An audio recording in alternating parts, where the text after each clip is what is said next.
பரிசுத்த தேவனை தொழுதுள்ளவங்க வந்திருக்க உங்கள் அனைவரையும் இயேசு கிறிஸ்துவின் இனிய நாமத்தில் வாழ்த்து வரவேற்பு மிக்க மகிழ்ச்சி அடைகிறேன். இந்த வேளையிலும் கூட வேதம் நமக்கு இவ்வாறாக கூறுகிறது, பயப்படாதே, திகையாதே, கலங்காதே, நான் உன்னோடு இருக்கிறேன் என்று தேவன் நமக்கு வாக்குறுதி அளித்திருக்கிறார். இந்த இக்கட்டான சூழ்நிலையிலும் கூட தேவன் நம்மோடு இருக்கிறார். எப்பொழுது நம்மோடு இருப்பார் என்று நம்ம பார்க்கும் பொழுது, நம்ம அவரை கூப்பிடும் பொழுது, அவரை நெருங்கி அண்டி ஜீவிக்கும் பொழுது தான் நமக்கு இவ்விதமான ஒரு வசனங்கள் நமக்கு ஆறுதலாக இருக்கும். ஒருவேளை நம்ம அவரை விட்டு விலகி சென்றோமானால் இது நமக்கு இந்த வசனம் நமக்கு ஒத்துப்போகாது. நாம் எப்பொழுது தேவனோடு இருக்கிறோமோ அப்பொழுது தேவன் நமக்கு சொல்கிறார், நீ பயப்படாதே, நீ கலங்காதே என்று தேவன் நமக்கு சொல்கிறார். எப்பொழுது எப்படி தேவன் தாவீதோடு இருந்தாரோ, ஆபிரகாமோடு இருந்தாரோ, ஈசாக்கோடு இருந்தாரோ, அதே போல தேவன் இந்த இக்கட்டான சூழ்நிலை நம்மோடு இருக்கிறார் என்று நம்ம உணர்ந்து, நம்ம கண்டிப்பாக இப்படிப்பட்ட ஒரு சூழ்நிலை நம்மளை வழிநடத்துகிறார் என்று நம்ம உணர்கிறோம். இப்படி உணர்வோடு இருக்கிறவங்கள் அனைவரும் மீண்டும் ஒரு முறை நான் வாழ்த்து வரவேற்க மிக்க மகிழ்ச்சி அடைகிறேன்.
ஹாப்பி சபத்.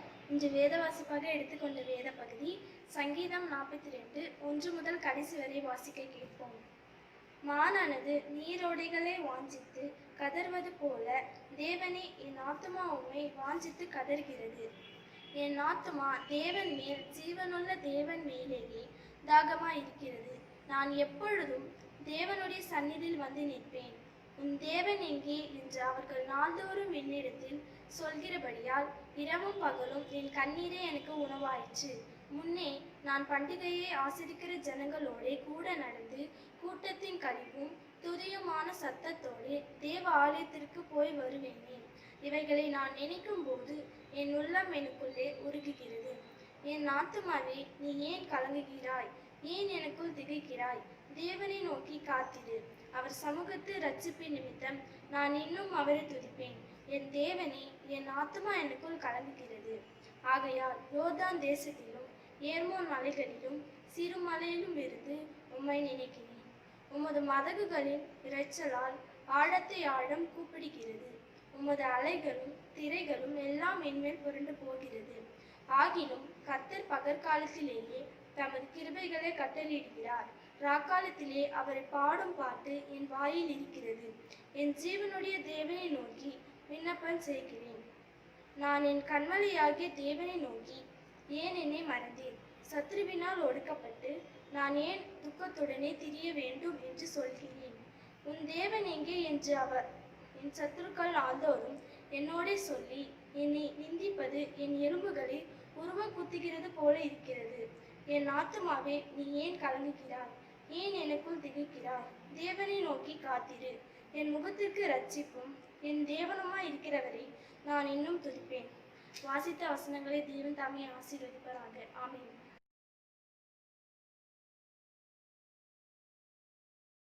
கண்களை மூடி நம்ம ஜெபம் செய்வோமாக. பரலோகத்திலிருந்து வாசம் செய்யுங்கள் அன்பின் ஆண்டவரே. ஆண்டவரே, இந்த ஓய்வு நாளிலே உண்மை நினைத்த இந்த கிருபிக்காக நன்றி செலுத்துகிறோம். ஆண்டவரே, பல இக்கட்டான நிலையிலும் கூட தேவன் எங்களை ஒரு குடும்பமாக தேர்ந்தெடுத்து உங்களுடைய பாடல்களை பாடவும் உங்களுடைய வேதவசனங்களை தியானிக்க தந்த மாபெரும் கிருபைக்காக நன்றி செலுத்துகிறோம் அப்பா. ஆண்டவரே, இந்த வேளையிலும் கூட எங்கள் பாவங்களை நீ முற்றிலுமாக நீ மறைக்க வேண்டுமா ஜெபிக்கணும் சாமி. உங்களுடைய பெரிதான கிருபையினாலே மட்டுமாய் நீ எங்களை காத்து வழிநடத்து எல்லா வித ஆசீர்வாதங்களையும் தந்து உண்ண உணவு உடுக்க உடை ஜீவன் சுகம் பலன் யாவும் தந்து என் தேவன் எங்களை காற்று வழிநடத்த கிருபைக்காக நன்றி செலுத்துகிறோம்ப்பா.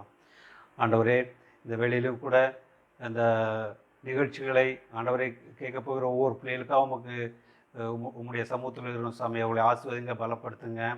ஆண்டவரே, நாங்கள் நாங்கள் முகமொன்று பார்க்காத ஒரு சூழ்நிலை இருந்த பொழுதும் சாமி, ஆண்டவரே, இந்த தொழில்நுட்பத்தை கொண்டு நாங்கள் உங்களுடைய சத்தியத்தை கேட்க தந்த கிருபைக்காக நன்றி செலுத்துகிறோம் சாமி. ஆண்டவரே, இந்த எடுக்க போகிற நிகழ்ச்சிகளை ஆசீர்வதித்து பலப்படுத்தணுமா ஜெபிக்கிறோம். ஆண்டவரே, இன்னும் சுவையினும் பலனும் உள்ள பிள்ளைகளுக்காக ஜெபிக்கிறோம். நல்ல சுகத்தையும் பலத்தையும் கொடுங்க. ஆண்டவரே, நாங்கள் திரும்பி உங்களுடைய சமூகத்தில் நாங்கள் உட்காரவும் பாடல்களை கேட்கவும் என் தேவன் எங்களுக்கு அந்த கிருபை தருவார் என்று நாங்கள் நம்பிக்கையோடு விசுவாசத்தோடு நாங்கள் காத்து கொண்டிருக்கிறோம் சுவாமி. எங்களை ஆசீர்வதிங்க, பலப்படுத்துங்க. இந்த நிகழ்ச்சியை நடத்தி கொண்டிருக்கிற பிள்ளைகளையும் ஆசீர்வதிங்க, பலப்படுத்துங்க. மீதான வேளையிலும் எங்களோடு இருந்து பலப்படுத்த வேண்டுமாறு அன்பின் ஆண்டவர் இயேசு கிறிஸ்துவின் ஜெயிக்கும் ஜீவல பரம்பிதாவே. ஆமென்.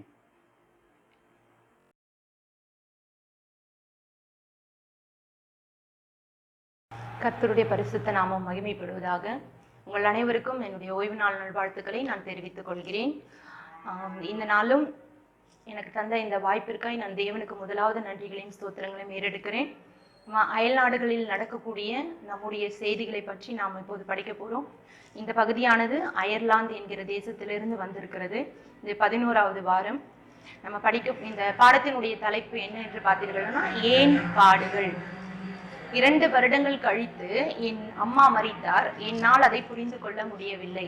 அப்படி என்று ஒரு சகோதரனுடைய உருக்கமான ஒரு சாட்சியை பற்றி தான் நாம் இப்பொழுது பார்க்க போறோம். அவருடைய பெயர் அக்செல் ஜோமினிக்ஸ். அவருக்கு பார்த்தீங்கன்னா 14 வயதுல ஒரு சகோதரி அவர்கள் தற்கொலை செய்து கொண்டதாக இங்கு சொல்லப்படுகிறது. அதனால அவங்க தற்கொலை பண்ணிக்கிட்டதுனால அவங்க தாயானவள் மிகவும் வருத்தத்தோடு துக்கத்தோடு இருந்திருக்கிறாங்க. அவருக்கு அந்த மகளினுடைய இழப்பை அந்த தாயால ஜீரணிக்க முடியல. அதனால அவங்க இன்னொரு மகள் வேணும் என்று நினைத்து அடுத்த குழந்தை பெறுவதற்காக தீர்மானிக்கிறாங்க. அந்த நேரத்தில் ஆனால் அவங்களுக்கு அடுத்தது ஆண் குழந்தை பிறக்கிறது. அவங்க பார்த்தீங்கன்னா தென் போர்ச்சுகல் உள்ள ஃபரோங்கிற இடத்துல நகரத்தில் தான் வாழ்ந்து வந்துட்டு இருந்திருக்காங்க. அவனுடைய சகோதரனுக்கு 9 வயது. அவங்க அப்பா வந்து மத்திய கிழக்கு நாடு ஒன்றில் கட்டுமான நிறுவனத்தில் வேலை பார்த்து வந்து கொண்டிருந்திருக்கிறாரு. ஆனால் அவங்க அப்பாவுக்கும் அம்மாவுக்கும் சரியானபடி அண்டர்ஸ்டாண்டிங் இல்லாததுனால அவங்க 2 பேரும் விவாகரத்து வாங்கி பிரிஞ்சு போயிடுறாங்க. அதே சமயத்தில் அந்த சகோதரனும் வீட்டை விட்டு ஓடி போயிடுறான். ஸோ தாய் வந்து ரொம்பவும் வருத்தத்தில் துக்கத்தோடையே இருந்துட்டு வந்திருக்காங்க. இப்படி அவங்க வருத்தத்தில் இருந்ததுனால தன் உடல்நிலை கேட்டு அவங்களுக்கு வந்து கேன்சர் அப்படிங்கிற ஒரு வியாதியானது அவர்களை தாக்கிட்டு அவங்க மருத்துவமனையில் சேர்க்கப்படுறாங்க. அந்த மருத்துவமனையில் சேர்க்கப்படும் பொழுது அந்த அக்சல் டொமினிக்ஸ்க்கு வந்து 11 வயது. அப்போ அவங்களுடைய உறவினர்கள் தான் வந்து அவங்கள வந்து பார்த்துக்கிட்டாங்க அப்படின்னு சொல்கிறாங்க. அப்போ வந்து அவங்க அம்மா இது வரைக்கும் அவங்க ஆலயத்துக்கு போனதே கிடையாதான். ஆனால் வந்து அந்த அக்சல் டொமினிக்ஸ் வந்து அவங்க உறவினர்கள் என்ன பண்ணியிருக்காங்க, ஞாயிறு தோறும் சர்ச்சுக்கு கூட்டு போயிட்டு இருந்திருக்காங்க. இவரும் அவங்களோட சேர்ந்து ஞாயிற்று தோறும் சர்ச்சுக்கு போயிருக்காரு. அந்த போகிற நேரத்தில் ஒரு தேவனை பற்றி தெரிந்து கொள்ளக்கூடிய ஒரு வாய்ப்பு அவருக்கு கிடைச்சிருக்கு. ஸோ தன் தாய்க்காக அவர் ஜெபிக்க ஆரம்பிக்கிறார். தன் தாய் இந்த வியாதியிலிருந்து முழுவதுமாக சுகமாகி வரணும் அப்படின்னு சொல்லிட்டு. ஆனால் 2 ஆண்டுகள் கழித்து அவர் தாயானவள் மரித்து போகிறார். அப்போ அவர் சொல்றாரு, இதை என்னால் வந்து புரிந்து கொள்ளவே முடியல. ஏன் அப்படி சொல்றாரு அப்படின்னு சொல்லி பார்த்தோம்னா, ஆண்டவர்கிட்ட போய் நான் ஜெபிச்சேன், ஆனால் இது நடக்கலை. அப்போ வந்து தேவன் இருப்பது அப்படின்றது ஒரு கட்டுக்கதை அப்படின்னு சொல்லி ஒரு முடிவுக்கு அவரே வந்துடுறாரு. அப்போ இவர் சர்ச்சுக்கு போகிறத நிறுத்திட்டு அந்த சமயத்தில் பார்த்தீங்கன்னா போர்ச்சுகல்ல இருந்து அவங்க அப்பா வந்து மறுபடியும் அந்த போர்ச்சுகல் பகுதிக்கு தன்னுடைய 2வது குடும்பத்தோடு வந்து குடிபெயர்றாரு. அப்ப இவரும் போய் தன் தகப்பனோடு சேர்ந்துக்கிறாரு. அப்போ அவங்க வந்து ஒரு பல்கலைக்கழகத்தில் கொண்டு போய் இவரை சேர்க்குறாங்க. ஆனால் இவருடைய வாழ்க்கையானது முழுவதுமாக மாற்றப்படுகிறது. எப்படின்னா ஒரு கட்டுப்பாட்டை இழந்து தன்னை முழுமையாக வந்து சாத்தானுக்கு ஒப்பு கொடுக்கிறார். குடிப்பழக்கத்திற்கும் போதைப் பொருள்களுக்கும் தன்னை அடிமையாக்கி கொண்டு சாத்தானின் மார்க்கத்தை தழுவி தன் வாழ்க்கையே வந்து அவர் நாசப்படுத்தி கொண்டிருக்கிறார்.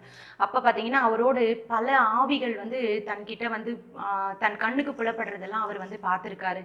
அதெல்லாம் வந்து அவர் வந்து அப்படியே உணர்ந்தாரா, ஆவிக்குரிய உலகம் இருக்கிறது உண்மைதான் அப்படின்றது அவர் உணர்ந்திருக்கிறார். அப்போ அவருக்கு வந்து 20 வயதான். என்ன சொன்னா, தீ ஆவிகள் குறித்த பயத்தோடையே அவர் வாழ்ந்துகிட்டு வந்திருக்கிறார். அந்த புகை போதை பழக்கங்கள் இருந்தெல்லாம் அவரால் கொஞ்சம் கூட வெளியவே வர முடியாத ஒரு சூழ்நிலைக்கு அவர் தள்ளப்பட்டிருக்கிறாரு. அப்புறம் பார்த்தீங்கன்னா தன்னுடைய ஒரு கட்டத்தில் ஒரு தன் நண்பனை சந்திக்கிறார். அவர் பார்த்தீங்கன்னா ஒரு நாத்திகன். அவரும் ஒரு குடிப்பழக்கத்துக்கு போதைப் பொருளுக்கு அடிமையாக இருந்த ஒரு நண்பன். ஆனால் இப்போ அவருடைய வாழ்க்கை எப்படி மாற்றப்பட்டது. அவர் வந்து ஒரு ஞானஸ்நானம் எடுத்துட்டு கர்த்தருக்குள்ளா வந்த ஒரு செய்தியை இவர் கேட்கிறாரு. அப்போ அந்த நண்பனை பார்த்து இவர் கேட்கிறாரு, உனக்கு என்ன பிரச்சனை, நீ ஏன் ஞானஸ்நானம் பெற்ற அப்படின்னு சொல்லி கேட்கும்பொழுது அந்த நண்பன் தன்னுடைய கதைகள் எல்லாம் அவருக்கு சொல்றாரு. அப்போ தன் நண்பனுக்கு இவன் சொல்றான், தீய ஆவிகள் குறித்த அந்த பயத்தை அவனிடம் அவன் சொல்லும் பொழுது அப்போ அந்த நண்பன் அவனை பார்த்து கேட்கிறான், நீ ஏன் வேதாகமத்தை வாசிக்க கூடாது அப்படின்னு சொல்லி கேட்கும்போது அப்போ அவனுக்குள்ள ஒரு கேள்வி. அவன் கேட்டது சரிதான், ஆமா நாம ஏன் தேவனை வந்து ஒரு கட்டுக்கதையாவே நம்ம பார்த்துட்டோம், இனியே நம்ம தேவனை தேடக்கூடாது, நம்ம ஏன் வேதாகமத்தை வாசிக்க கூடாது அப்படின்னு சொல்லி அவனுக்குள்ள ஒரு கேள்வி. அப்போ அசுத்த ஆவிகள் இருக்கும் பொழுது அதற்கும் மேலான ஒரு வல்லமை கண்டிப்பா இருக்கணும் அப்படிங்கிற ஒரு முடிவுக்கு அவன் வந்து வேதாகமத்தை வாசிக்க ஆரம்பிக்கிறான், ஜெபிக்கவும் ஆரம்பிக்கிறான். அப்படி வாசித்த போது அவனுக்குள்ள ஒரு திடீர் என்று ஒரு சத்தம் கேட்டுதான். அவனோட பேசக்கூடிய ஒரு சத்தத்தை அவன் கேட்கிறான். என்னன்னு சொல்லி பார்த்தீங்கன்னா, உன் அடிமை பழக்கங்களில் இருந்து நீ வெளியே வா அப்படிங்கிற ஒரு சத்தத்தை அவன் கேட்கிறான். அப்படி ஆனாலையும் அவனால என்ன பண்ண முடியலன்னா, அவனுடைய எல்லா பழக்கங்களிலிருந்து அவனால வெளியில வர முடியல. இன்னும் நிறைய அனுபவிக்கணும், தீய பழக்கங்கள் வந்து நமக்குள்ள இருக்கணும் அப்படிங்கிற ஒரு எண்ணம் தான் அவனுக்குள்ள இருந்ததே தவிர, ஆனா அது எல்லாத்தையும் விட்டுட்டு அவனால வெளியில வர முடியாத ஒரு சூழ்நிலைக்கு அவன் தள்ளப்பட்டிருந்தான். ஆனாலையும் யோசிக்கிறான், நம்ம கொஞ்சம் கொஞ்சமா இந்த பழக்கங்களை நாம விடணும் அப்படின்னு சொல்லிட்டு. ஆனா விட முடியல. அதே சமயத்துல விடணும்னு நினைக்கிற அந்த சமயத்துல அவன் மனதுக்குள்ள இன்னொரு தீய சக்தி பேசுது, நீ என்ன செய்கிறாய் அப்படின்னு சொல்லிட்டு. நீ ஏன் என்ன, அதாவது சாத்தான் வந்து அவன் அலக்கழிக்கிறான், நீ என்னை விட்டுட்டு வெளியே போக கூடாது அப்படின்னு சொல்லிட்டு. அப்ப அந்த சத்தம் கேட்டதுமே அவன் யோசிக்கிறான், நம்ம வந்து நமக்குள்ள ஒரு மோசமான ஒரு நிகழ்வு நடந்து கொண்டிருக்கிறது, நம்ம ரொம்பவுமே தீய பழக்கங்களுக்கு அடிமையா இருக்கும் அப்படின்னு சொல்லி யோசிச்சு அவன் உடனடியாக என்ன பண்றான்னா, அந்த தீய பழக்கங்கள் எல்லாவற்றில் இருந்தும் விடுதலாகி வெளியில வரார். அப்பதான் வேதாகமத்தை வாசிக்க அதிகமா முற்படுறாரு. வேதாகமத்தை வாசிக்க அவருக்குள்ள சந்தோஷமா இருந்துச்சாம்.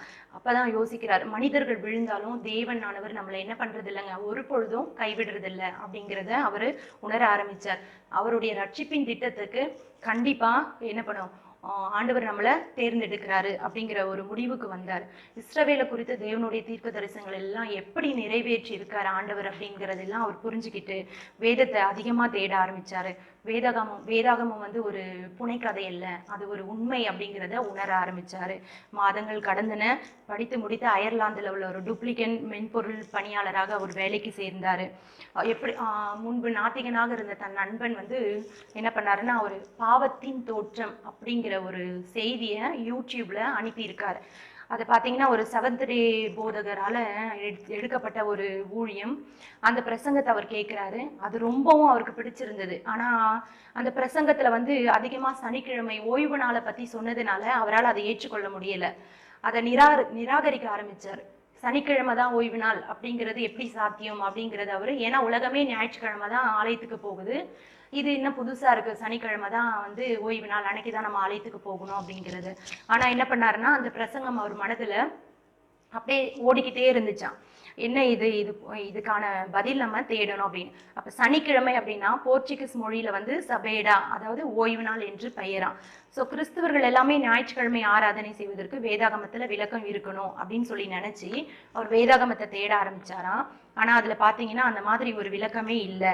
ஓய்வு நாள் சனிக்கிழமையிலிருந்து ஞாயிற்றுக்கிழமைக்கு மாற்றப்பட்டதாக சொல்லப்படக்கூடிய வசனங்களும் எங்கேயுமே இல்லை அப்படிங்கிறதையும் அவர் கண்டுபிடிச்சாரு. அப்போ மீண்டும் என்ன பண்ணாராம், அந்த ஊழியரோட பிரசங்கங்களை அவர் யூடியூப் வழியாக நிறைய கேட்க ஆரம்பிச்சு ஓய்வு நாள் பிரசங்கத்தையும் கடைசி கால தீர்க்க தரிசனங்களையும் அவர் என்ன பண்ணாரு, கேட்டாரு. கேட்டு இதுதான் உண்மையான திருச்சபை, செவன்த் டே அட்வென்டிஸ்ட் சபை தான் உண்மையான சபை, தேவனுடைய திருச்சபை அப்படிங்கிறது உணர்ந்து அந்த சபையை தன்னுடைய சபையா ஏற்றுக்கொண்டாரு. அதுக்கப்புறம் அந்த அட்வென்டிஸ்ட் சபை எங்க இருக்கு அப்படின்னு சொல்லிட்டு ஆன்லைன்ல அவர் தேடி அதுக்கப்புறம் அந்த சபை இருக்கிற இடத்த கண்டுபிடிச்சு இப்ப அவர் என்ன பண்றாரு, அந்த ஆலயத்துல ஒரு அங்கத்தினரா இருக்காரு. ஆராதனைகளிலும் வேத வகுப்புகளிலும் அவர் கலந்து கொண்டு இப்ப தன்னுடைய நேரத்தை ஆண்டவருக்காக செலவிட்டு வர்றார். அப்போ அந்த நேரத்துலதான் அவர் யோசிக்கிறாராம், என்னென்ன சிறு வயதுல அதிக பாடுகளை நான் ஏன் அனுபவித்தேன், அதுக்கான காரணம் எனக்கு அப்பதான் புரிஞ்சுது. நிஜமாவே தேவன் அதுக்கு காரணம் இல்லை, என்னுடைய பாவமும் என்னை சுற்றி இருந்த மக்களினுடைய தீர்மானங்களும் தவறான தீர்மானங்களும் தான் இதுக்கு காரணம் அப்படிங்கிற ஒரு முடிவுக்கு வந்தாரு. அப்பதான் சொல்றாரு, அந்நிய தேவர்களை நம்ம நாடி பின்பற்றுகிறவர்களுக்கு வேதனைகள் பெருகும் அப்படின்னு சங்கீதக்காரன் வந்து சொல்லியிருக்காரு. அது போல நான் எப்படி அந்நிய தேவர்களை தேடி பின்பற்றி இருந்தனோ அப்ப என் வாழ்க்கையில வந்து பாடுகள் நிறைந்ததா இருந்தது அப்படிங்கிறத நான் உணர்ந்தேன். என்னுடைய 26வது வயதுல நான் ஞானஸ்நானம் எடுத்துக்கிட்டேன். இப்போ யோனா என்கிற பிரேசில் நாட்டை சேர்ந்த ஒரு நர்ஸை நான் திருமணம் செஞ்சுக்கிட்டேன். நாங்கள் 2 பேரும் சேர்ந்து டூப்ளிகேட்ல உள்ள செவன்த் டே சபைக்கு போய்கிட்டு இருக்கிறோம். எங்களுடைய வாழ்க்கை சந்தோஷமா போயிட்டு இருக்கு. நாங்கள் வேதாகம வகுப்புகளை நடத்தி வரோம். சபைகளுடைய வளர்ச்சிக்கும் நாங்கள் இப்போ உறுதுணையா இருக்கிறோம். அடுத்தது இப்போ நாங்கள் வந்து ஆண்டவர்கிட்ட ஜெபிக்கிறது, நாங்கள் என்ன செய்யணும், தேவனுடைய திட்டம் என்ன அப்படின்னு எங்களுக்கு காட்டும்படியா நாங்கள் ஜெபித்து வரோம். இப்போ நம்ம இதிலிருந்து என்ன தெரிஞ்சுக்கிறோம் அப்படின்னு பார்த்தீங்கன்னா, அக்செல் டொமினிக்ஸ் வாழ்க்கை பார்த்தீங்கன்னா முற்றிலுமே பாவம் நிறைந்த ஒரு வாழ்க்கையாக காணப்பட்டது. அவர் வேதாகமத்தை ஒரு புனைக்கதையாக தான் பார்த்தாரே தவிர அது ஆண்டவர் நமக்காக அருளப்பட்ட உண்மை சம்பவங்களை அவர் நினைவு கூறவே இல்லை. ஆனால் அதுக்கும் ஒரு நேரத்தை ஆண்டவர் குறித்து வைத்திருந்தார். ஸோ எனக்கு அன்பான சகோதர சகோதரிகளே, நம்முடைய வாழ்க்கை இப்படிப்பட்ட பாடுகளோடு தான் இருக்கிறது. ஆனால் நாமும் நம்ம ஆண்டவருக்கு நம்மளை ஒப்பு கொடுக்கணும், நம்ம ஆண்டவரை நம்ம தேடணும். அப்படி தேடும் பொழுதுதான் அவர் நம்மளுடைய பாவங்களை மன்னிக்கிறவராக இருக்கிறாரு. அது மாத்திரம் இல்லை, பாவத்திலிருந்து விடுதலை தந்து நாம ரட்சிப்பின் திட்டத்திற்கு வர நம்மளை அவர் தகுதிப்படுத்துகிறவராக இருக்கிறார். ஸோ இது கடைசி காலமா இருக்கிறபடியால் தேவனுடைய ஊழியத்தை செய்ய நாமும் நம்மளை தகுதிப்படுத்திக் கொள்வோம். நம்மளை முழுமையாக நாம் ஆண்டவருக்காக ஒப்பு கொடுப்போம். இவர்களுடைய ஊழியத்துக்காகவும் நாம் நம்மளுடைய தனிப்பட்ட ஜெபங்கள்லையும் சரி, குடும்ப ஜெபங்கள்லையும் அவர்களுக்காக நம்ம ஜெபிப்போம். தேவன் தாமே நம்ம ஒவ்வொருவரையும் ஆசீர்வதிப்பாராக. ஆமீன்.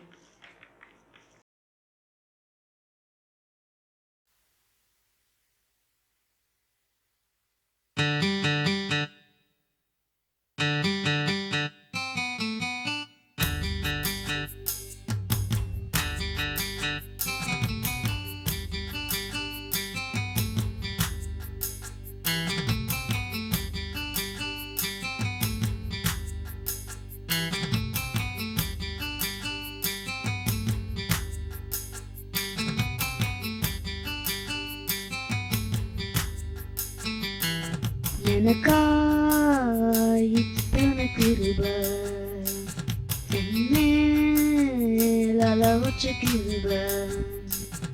எனக்காய் இத்தனை கிருபை, என்மேல் அளவற்ற கிருபை.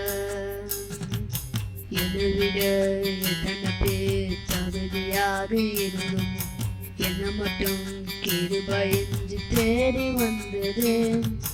என்னை விட எத்தனை பேர் தகுதியாக இருந்தும் என்னை மட்டும் கிருபை என்று உயர்த்தி வைத்தது. உங்க கிருபை என்னை வாழ வைத்தது. உங்க கிருபை என்னை தூக்கி சுமக்குது. உங்க கிருபை என்னை வாழ வைத்தது. உங்க கிருபை என்னை பாட வைத்தது.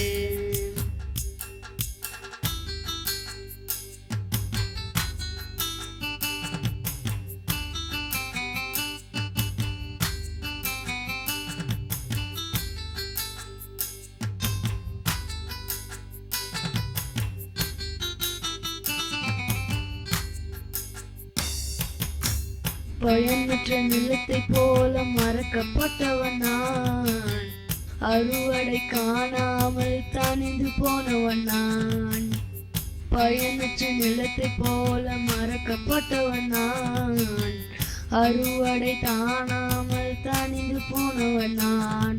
தரிசான தரிசனத்தை வைத்து அறுவடையை துவக்கி வைத்தவரே.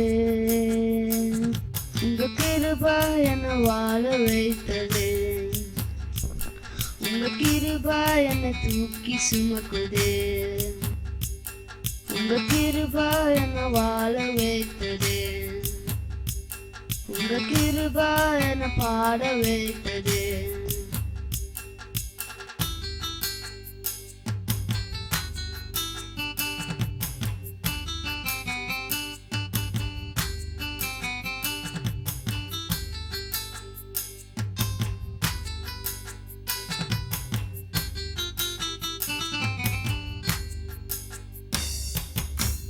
தோல்வியின் நாளங்களில் மூழ்கி போனவன் நான், வாழ்ந்திடும் நோக்கம் தன்னை இழந்து போனவன் நான்.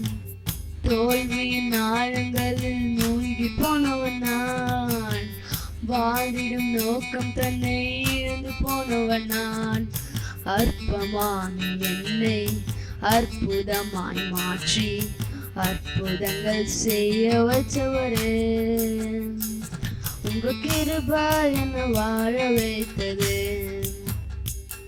உங்க கிருபை என்னை தூக்கி சுமக்குது. உங்க கிருபை என்னை வாழ வைத்தது. உங்க கிருபை என்னை பாட வைத்தது. எனக்காய் இத்தனை கிருபை, என்மேல் அளவற்ற கிருபை. எனக்காய் இத்தனை கிருபை, என்மேல் அளவற்ற கிருபை. என்னை விட எத்தனை பேர் தகுதியாக இருந்தும் என்னை மட்டும் கிருபை என்று தேடி வந்தது. என்னை விட எத்தனை பேர் தகுதியாக இருந்தும் என்னை மட்டும் கிருபை என்று உயர்த்தி வைத்தது. உங்க கிருபை என்னை வாழ வைத்தது. உங்க கிருபை என்னை தூக்கி சுமக்குது. உங்க கிருபை என்னை வாழ வைத்தது. உங்க கிருபை என்னை தூக்கி சுமக்குது.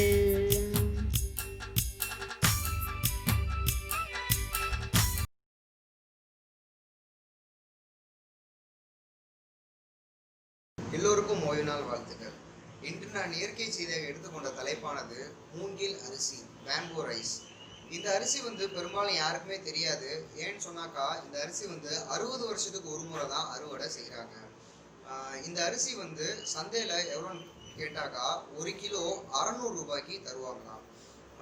இந்த மூங்கிலின் அரிசியின் நன்மைகள் நிறைய இருக்குது. ஒரு சில இதை மட்டும் நம்ம இன்னைக்கு பார்ப்போம். இந்த மூங்கில் அரிசி எடுத்துக்கிட்டோம்னாக்கா வெறும் 100 கிராம் மூங்கில் அரிசி எடுத்து பார்த்தோம்னாக்கா அதில் வந்து 60% கார்போஹைட்ரேட் சக்தி இருக்கான். அன்றாட மனுஷன் வெறும் 3 கிராம் டெய்லி சாப்பிட்டாலே அவனுடைய ஆயுசின் நாட்கள் பெருகுன்னு சொல்கிறாங்க. இது போல் இந்த அரிசியில் பல நன்மைகள் இருக்குது. இந்த அரிசி வந்து சாதா அரிசி, கோதுமை இதை பார்க்கிலும் இந்த மூங்கில் அரிசியின் சத்தானது மிக ரொம்ப இருக்குன்னு சொல்கிறாங்க. மோஸ்ட்லி சுகர் பேஷண்ட் சாப்பிட்லாம். ஏன்னு சொன்னாக்கா கார்போஹைட்ரேட் சக்தி ரொம்ப இருக்குது. இன்னொன்று ரொம்ப மெயின் திங் என்னன்னா 0% ஃபேட் வந்து இருக்குது. ஸோ கொலஸ்ட்ரால் உள்ளவங்க தைரியமாக சாப்பிட்லாம்.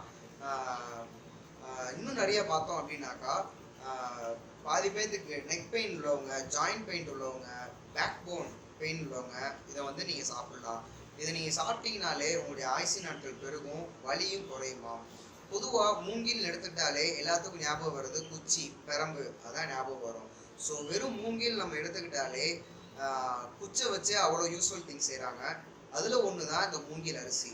இதை வந்து எப்படி பல விதமாக செஞ்சு சாப்பிடுவாங்க அப்படின்னாக்கா, மூங்கில் அரிசியை வந்து பிரியாணி செய்வாங்க, பாயாசம் செய்வாங்க, கிச்சடி செய்வாங்க.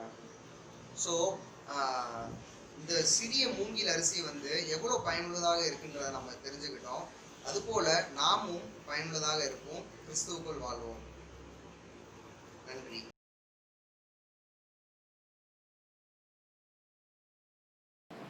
ஹாப்பி சபத். சபைகளுக்கு ஆலோசனை. நான் உங்களில் அன்பு கூர்ந்தது போல நீங்களும் ஒருவரில் ஒருவர் அன்பாய் இருங்கள். மனித ரட்சிப்புக்காக தேவன் தம்முடைய பாகத்தை செய்து முடித்து இருக்கின்றார். இப்பொழுது சபையின் ஒத்துழைப்பை கேட்கின்றார். ஒரு புறத்தில் கிறிஸ்துவின் இரத்தமும் சத்திய வசனமும் பரிசுத்த ஆவியும் இருக்கின்றன. மறுபுறத்தில் அழிவிற்கும் ஆத்துமாக்கள் இருக்கின்றன.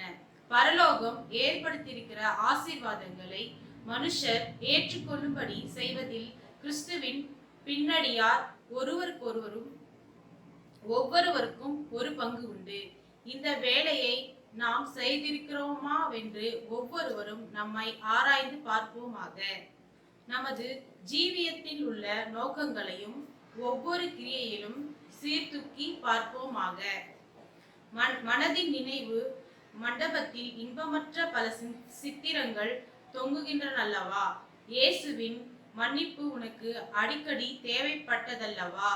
அவருடைய கருணையும் அன்பையும் நீ எப்பொழுதும் சார்ந்திருக்கின்றாய் என்ற போதிலும் கிறிஸ்து உனக்கு செய்த பிரகாரமாக நீ பிறரிடம் நடந்து கொள்ளவில்லை அல்லவா? விளக்கப்பட்ட வழிகளில் ஒருவன் துணிந்து செல்வதை கண்டு நீ அவனுக்காக பாரமடைந்ததுண்டா? நீ அவனை பட்சமாக கடிந்து கொண்டாயா? நீ அவனுக்காக அழுது அவனுக்கென்று ஜெபித்தாயா? நீ அவனை நேசித்து அவன் ரட்சிப்படைய வஞ்சிப்பதை உன் இரக்கமான வார்த்தைகளாலும் பட்சமான கிரியைகளாலும் காண்பித்தாயா? ஆமேன். தேவன் நம்ம இதுலயே நம்மள நிறைய கேள்விகள் கேட்டிருக்காரு. இந்த கேள்விகளெல்லாம் நம்ம வாழ்க்கையில நம்ம கடைபிடிக்கிறோமா? நம்ம ஒருவருக்கு ஒருவர் அன்பா இருந்து நம்ம கடவுளுடைய வார்த்தையை நம்ம பின்பற்றணும். ஆமேன்.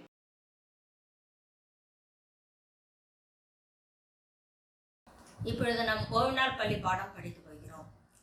இந்த வருடத்துக்குரிய 2ஆம் காலாண்டில் வேதாகமத்தை எப்படி வியாக்கியானம் செய்வது என்ற தலைப்பின் கீழே நம்ம பார்த்து கொண்டிருக்கிறோம்.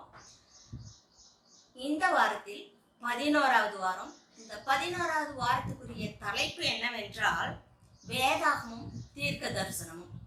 இந்த 11வது வாரத்துக்குரிய மனப்பாட வசனம் தானியேல் 8:14 சொல்லப்பட்டிருக்கிறது.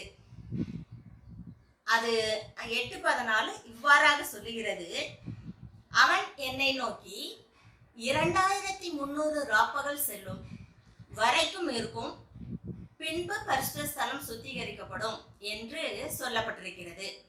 இப்பொழுது நாம் முன்னுரையாக இந்த வேதாகமத்தினுடைய வியாக்கியானம் செய்வது எப்படி என்றால், தீர்க்க தரிசனம் என்றாலே பின்பு நடக்கக்கூடியதை முன்கூட்டியே சொல்வதாகும். கர்த்தராகிய இயேசு கிறிஸ்து என்ன சொல்கிறார் என்றால், எல்லா ஜனங்களும் அப்போஸ்தலர்களும் வித்தியாசமாக நினைத்து கொண்டிருந்தார்கள். ஆகவே அவர் பாடுபட வேண்டும், மரிக்க வேண்டும், உயிர்த்தெழ வேண்டும் என்பதையெல்லாம் குறித்து சொல்லும் போது அவர் இவைகளெல்லாம் முன்கூட்டியே நான் உங்களுக்கு சொல்லுகிறேன், ஏனென்றால் பின்னாடி நடக்கும்போது இவைகளை பார்த்து நீங்கள் விசுவாசத்தில் உறுதி பெற வேண்டும் என்று சொல்லுகிறார். ஆகவே இவைகளெல்லாம் நடக்கும்போது நாம் இவைகளை பார்த்து விசுவாசத்தில் உறுதி கொள்ள வேண்டும். ஆகவே அதற்கு நாம் என்ன செய்ய வேண்டும் என்றால் தீர்க்க தரிசனத்தை நன்றாக புரிந்து கொள்ள வேண்டும். அது புரிந்து கொள்வதற்காக நாம் தீர்க்க தரிசனத்தை ஆராய்ந்து பார்க்க வேண்டும். இவைகள் எவ்வாறாக நாம் விளங்கிக் கொள்வதென்றால், இந்த தீர்க்க தரிசனத்தை விளங்கிக் கொள்வதற்கு 4 கோட்பாடுகள் இருக்கிறது. அதாவது முற்கால தீர்க்க தரிசனம், இடைக்கால தீர்க்க தரிசனம், வருங்கால தீர்க்க தரிசனம், வரலாற்று தீர்க்க தரிசனம் என்று இருக்கிறது. இவைகளில் நாம் வரலாற்று தீர்க்க தரிசனத்தின் கோட்பாடை கொண்டு நாம் தீர்க்க தரிசனங்களை வியாக்கியானம் செய்கிறோம். இவைகளை தான் சீர்திருத்தவாதிகளும் நமக்கு இந்த தீர்க்க தரிசனத்தை வியாக்கியானம் செய்திருக்கிறார்கள். இப்பொழுது நாம் ஞாயிற்றுக்கிழமை பாடமாகிய முற்காலவியல் தீர்க்க தரிசனத்தை குறித்து நாம் பார்க்க போகிறோம். முற்காலவியல் தீர்க்க தரிசனம் என்றால் 3 காலங்களுக்கும் அது ஒத்துப்போவதாக இருக்கிறது. அதாவது 3 காலங்களிலும் இது சொல்வதாக இருக்கிறது. அதாவது கடந்த காலம், நிகழ்காலம், வருங்காலம் என்ற அடிப்படையை கொண்டு நாம் தீர்க்க தரிசனங்களை சொல்லுகிறோம். இப்பொழுது நாம் தானியேல் 2வது அதிகாரத்தில் சொல்லப்பட்டிருக்கின்ற அந்த உருவத்தம், அதாவது சிலையின் அடிப்படையிலான உள்ள தீர்க்க தரிசனத்தை எடுத்துக்கொண்டால் அது அவர்களுடைய காலகட்டத்திலிருந்து உலகத்தின் கடைசி வரைக்கும் உள்ள நடைபெற போகிற நிகழ்வுகளை அந்த சிலையின் தீர்க்க தரிசனத்தை வைத்து சிலையின் நேபுகாத் நேச்சர் கண்ட அந்த சிலையின் தரிசனத்தை வைத்து தீர்க்க தரிசனமாக சொல்லப்பட்டிருக்கிறது. முதலாவது, தலையானது பொன்மயமாக இருந்தது, அது பாபிலோன் ராஜ்யத்தை குறிக்கிறது. இரண்டாவதாக, மார்பு புயமும் வெள்ளியாக இருந்தது, அது மேதி பெர்சிய ராஜ்யத்தை குறித்து சொல்லப்பட்டிருக்கிறது. மூன்றாவதாக, வயிறும் தொடையும் வெண்கலமாக இருந்தது, அது கிரேக்க ராஜ்யத்தை பற்றி சொல்லப்பட்டிருக்கிறது. பின்பு கால்கள் இரும்பாக இருந்தது, அது ரோம ராஜ்யத்தை குறித்து சொல்லப்பட்டிருக்கிறது. அதன் பின்பு பாதங்கள் இரும்பும் களிமண்ணுமாக இருந்தது, அது ஐரோப்பிய நாடுகள் 10ஆக பிரிக்கப்பட்டதை குறித்து சொல்லப்பட்டிருக்கிறது. அதன் பின்பு மலையிலிருந்து ஒரு பெரிய கல் உருண்டு வந்து இவைகள் எல்லாம் நொறுக்கி விட்டு தானே என்றென்றும் நிலைக்கின்ற பெரிய பர்வதமாக மாறியது என்று நாம் வேதத்தில் வாசிக்கிறோம். அது கர்த்தராகிய இயேசு கிறிஸ்துவினுடைய வருகையை குறித்து சொல்லப்பட்டிருக்கிறது. இவ்வாறாக அது முதல், அதாவது உலகத்தின் அந்த தீர்க்க தரிசன காலம் முதல், அதாவது நேபுகாத் நேச்சருடைய காலம் முதல் 2ஆம் வருகை வரைய பெரிய நீண்ட கால தீர்க்க தரிசனமாக சொல்லப்பட்டிருக்கிறது. அதே போலதான் தானியேல் 7வது அதிகாரத்திலும் 8வது அதிகாரத்திலும் மிருகங்களை வைத்து இந்த தீர்க்க தரிசனம் சொல்லப்பட்டிருக்கிறது. இவைகளை குறித்து நாம் வியாக்கியானமோ அல்லது தியானிக்கும் போது நாம் பரிசுத்தாவினுடைய ஒத்தாசை பெற்று இந்த தீர்க்க தரிசனங்களெல்லாம் நமக்கு புரிய வேண்டும். அது நடைமுறையில் இருப்பது எவ்வாறு நம்மளுடைய காலத்தில் இருக்கிறது என்பதை குறித்து நாம் அறிவுள்ளவர்களாய் இருப்பதற்கு நாம் அவைகளை ஆராய்ச்சி செய்ய வேண்டும். இப்பொழுது நாம் திங்கட்கிழமை பாடத்தை பார்ப்போம். திங்கட்கிழமை பாடமானது வருட நாள் நியதி என்று கொடுக்கப்பட்டிருக்கிறது. இந்த வருட நாள் நியதியை நாம் பார்க்கும்போது என்னாகமும் 14:34 மோசே இஸ்ரவேல் ஜனங்களில் 12 பேரை தேர்ந்தெடுத்து கானான் தேசத்தை வேவு பார்க்க அனுப்பினார். அவர்கள் 40 நாள் சுற்றி பார்த்துவிட்டு வந்து 2 பேர் நல்ல செய்தியை கொடுத்தார்கள், மீதி 10 பேர் துர்ச்செய்தியை கொடுத்தார்கள். ஆகவே என்னாகவும் 14:34 நீங்கள் சென்று பார்த்த 40 நாளுக்கு 40 வருடங்கள் நீங்கள் வனாந்தரத்தில் இருக்க வேண்டும் என்று சொல்கிறார். அதாவது ஒரு நாளுக்கு ஒரு வருடம் தேவன் கொடுக்கிறார். அதே போல எசேக்கியலில் பார்த்தோமானால் எசேக்கியல் 4:6 நீ யூதாவினுடைய அக்கிரமத்தை 40 நாள் சுமக்க வேண்டும். அதாவது 40 வருடம் சுமக்க வேண்டியதை 40 நாள் சுமக்க வேண்டும் என்று ஒரு வருடத்திற்கு ஒரு நாள் என்று கணக்கிடப்பட்டுள்ளது. ஆகவே அதன் ரீதியாக அதன் வாயிலாக நாம் தீர்க்க தரிசன நாட்களையும் குறித்து நாம் பார்க்க வேண்டும். 1260 நாள் என்று கொடுக்கப்பட்டிருக்கிறது. அப்படி பார்த்தோம் என்றால் ஒரு வருடமும் 6 மாதமும் என்று கணக்கிட வேண்டும். அப்படியாக தீர்க்க தரிசனங்கள் சொல்ல முடியாது. ஆகவே ஒரு நாள் என்றால் ஒரு வருடம், ஒரு வருடம் என்றால் ஒரு நாள் என்ற கணக்கின்படி நாம் தீர்க்க தரிசனத்தை கொண்டு பார்க்க வேண்டும். அப்படியாக பார்க்கும் பொழுது இங்கு 3 காரியங்கள் நமக்கு கொடுக்கப்பட்டிருக்கிறது. அதாவது அடையாளம், நீண்ட காலகட்டம், சிறப்பு வார்த்தைகள் என்ற 3 தலைப்பு நம்மளுக்கு கொடுக்கப்பட்டிருக்கிறது. இந்த 3 தலைப்பிலும் நாம் பார்க்கும்போது அடையாளம் என்றால் மிருகம், கொம்பு, சின்ன கொம்பு என்றெல்லாம் அடையாளப்படுத்தி இருக்கிறது. அந்த தீர்க்க தரிசனம் இவைகள் நம்மளுக்கு அடையாளமாக இருக்கிறது. அடுத்தது காலகட்டத்தை குறித்து பார்ப்போம் என்றால் நீண்ட காலத்திற்கு அவை தீர்க்க தரிசனங்கள் வந்திருக்கிறது. அதாவது நேபுகாத்நேச்சருடைய காலம் முதல் கர்த்தராகிய இயேசு கிறிஸ்துவினுடைய 2ஆம் வருகை வரை அப்பொழுது நீண்ட காலமாக இருக்கிறது. அதே போல சிறப்பு வார்த்தைகளை கொண்டு, அடையாளங்களை கொண்டு நம்மளுக்கு கொடுக்கப்பட்டிருக்குது. நான் ஏற்கனவே சொன்னது போல 1260 நாட்கள், 2300 ராப்பகல், ஒரு காலங்களும் அரை காலமும் செல்லும், இவையெல்லாம் நம்மளுக்கு அடையாளமாகவும் கொடுக்கப்பட்டிருக்கிறது. அவர்கள் சிறப்பு காலங்களாக, சிறப்பு வார்த்தைகளாக நம்மளுக்கு கொடுக்கப்பட்டிருக்கிறது. இவைகளை கொண்டுதான் நாம் தீர்க்க தரிசனங்களை அடையாளப்படுத்த வேண்டும், புரிந்து கொள்ள வேண்டும். இப்பொழுது நாம் செவ்வாய்க்கிழமை பாடத்திற்கு செல்லுவோம். செவ்வாய்க்கிழமை பாடத்தில் சின்ன கொம்பு யார்?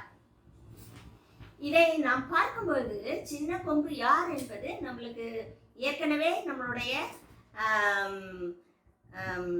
சீர்திருத்தவாதிகளான அநேகர், அதாவது ஜான் ஹெசன், பின்பு மார்ட்டின் லூதர் போன்றவர்கள் நமக்கு தீர்க்க தரிசனத்தின் வாயிலாக யார் இந்த சின்ன கொம்பு என்பதை நமக்கு சொல்லி தந்திருக்கிறார்கள். அதாவது வில்லியம் மில்லருடைய காலத்தில் தான் இந்த தீர்க்க தரிசனங்கள் ஆராயப்பட்டதின் விளைவாக தன்னை தேவனுக்கு மேலாக உயர்த்துவான், காலங்களையும் பிரமாணங்களையும் மாற்ற நினைப்பான், தூஷணமான வார்த்தைகளை பேசுவான் என்றெல்லாம் சொல்லப்பட்டதின் அடிப்படையில் வைத்து அவர்கள் யார் என்பதை நிர்ணயித்து சொல்லினார்கள். அதுதான் கத்தோலிக்க மார்க்கம். இன்னும் சொல்ல போனால் போப்பினுடைய ஆதிக்கம் தான் இவைகள் எல்லாம் செய்தது என்பது நம்மளுக்கு நன்றாக தெரிய வருகிறது.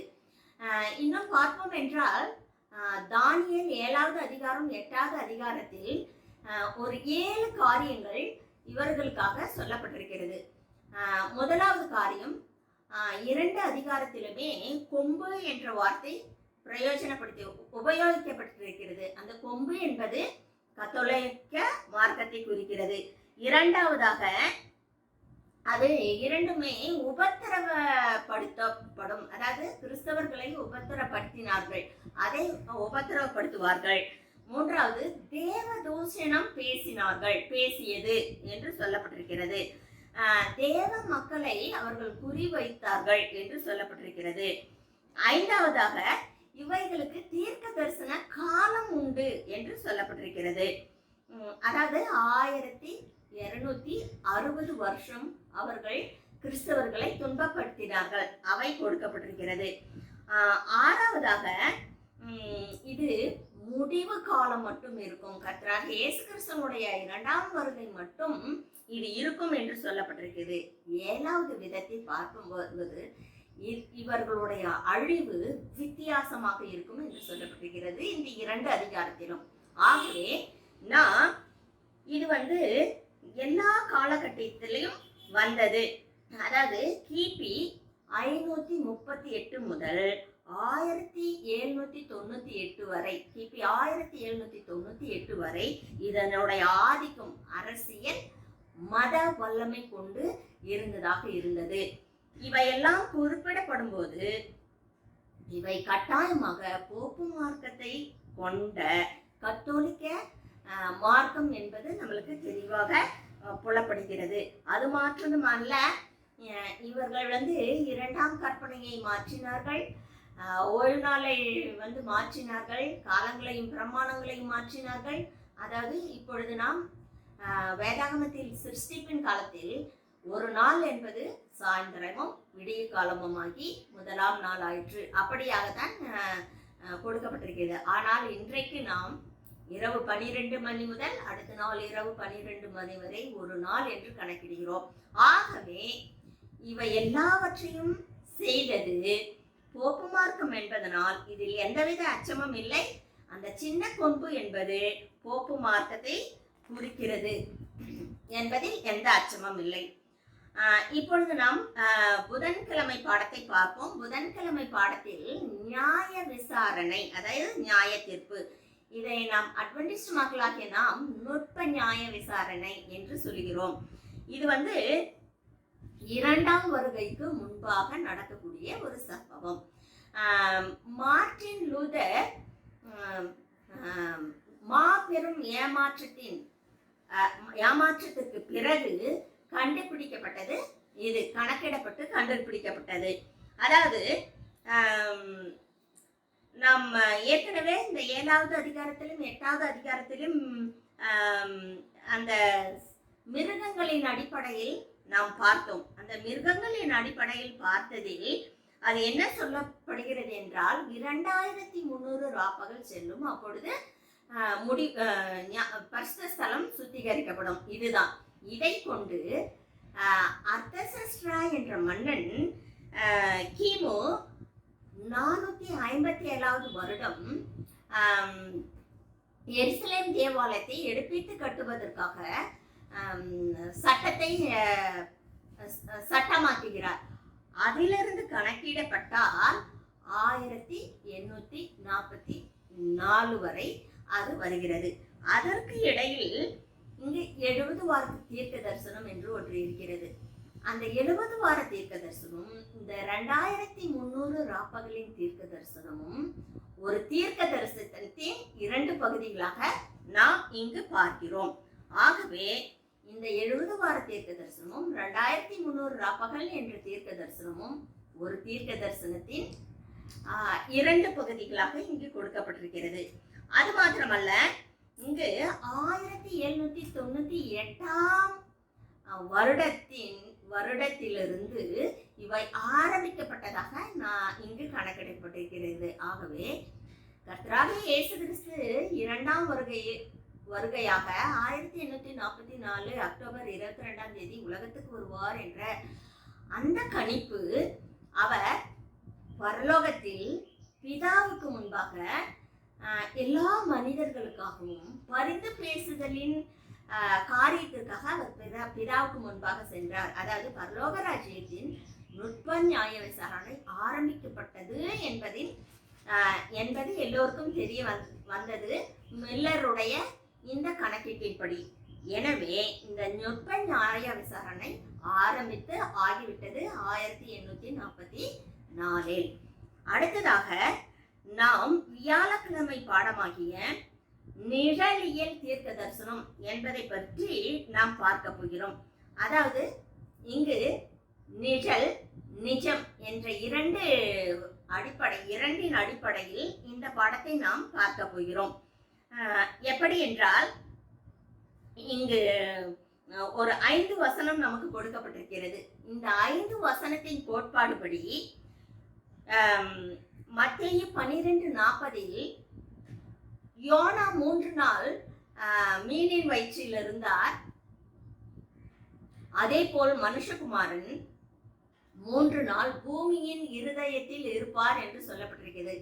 இது யோனாவை குறித்து சொன்னது நிழலாகவும், அது இயேசு கிறிஸ்துவினுடைய மரணத்தில் நிஜமாக்கப்பட்டது என்பது நம்மளுக்கு இங்கு தெரிய வருகிறது.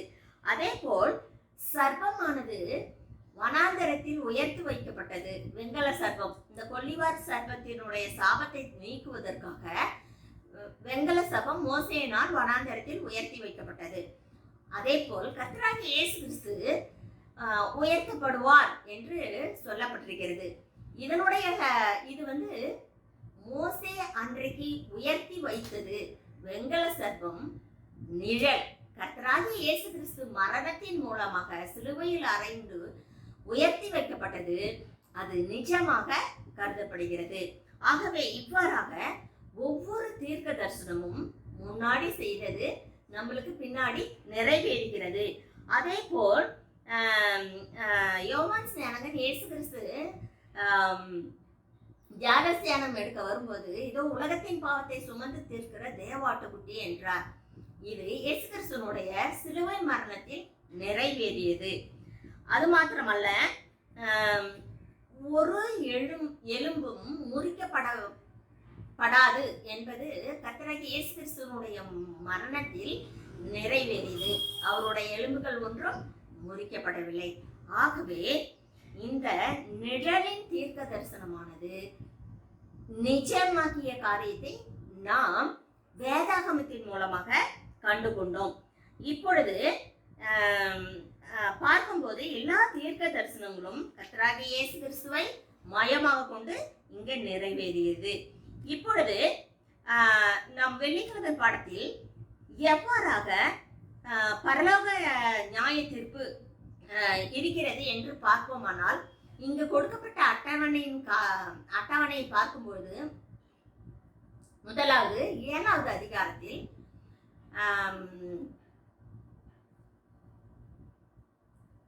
பெல்சாசர் 7வது அதிகாரத்தில் தானியேலுக்கு கிடைத்த தீர்க்க தரிசனத்தில் பெல்சாசருடைய 1வது வருஷம். 8வது அதிகாரத்தில் தானியேலுக்கு கிடைத்த அந்த தீர்க்க தரிசனம், அதாவது சொப்பனம், பெல்சாசருடைய 3வது வருடத்தில். ஆகவே 7வது அதிகாரத்தில் பாபிலோனிய ராஜ்யம் குறிக்கப்பட்டிருக்கிறது. 8வது அதிகாரத்தில் இங்கு மேதி பர்ஷிய ராஜ்யத்திலிருந்து தான் கொடுக்கப்பட்டிருக்கிறது. ஆகவே இந்த தீர்க்க தரிசனம் அதாவது பாபிலோனிய தீர்க்க தரிசனம் அந்த ராஜ்யம் முடிந்து விட்டது. அடுத்தது அதுபோல ஒவ்வொரு ராஜ்யமும் முடிய நாம் தேவனுடைய 2ஆம் வருகைக்கு நெருங்கி கொண்டிருக்கிறோம் என்பது நம்மளுக்கு நிஜமாக தெரிகிறது. ஆகவே இங்க சொல்லப்பட்ட ஒவ்வொரு தீர்க்க தரிசனங்களும், சொல்லப்பட்ட ஒவ்வொரு காரியங்களும் நாம் அழைத்து ஆராய்ந்து விளங்கி கொண்டு நாம் தீர்க்க தரிசனங்களை படிப்போமானால் நம்ம எவ்வளவு கடைசி காலத்தில் இருக்கிறோம் என்பதை பற்றி நாம் அறிந்து கொள்வோம். கிறிஸ்தவர்களை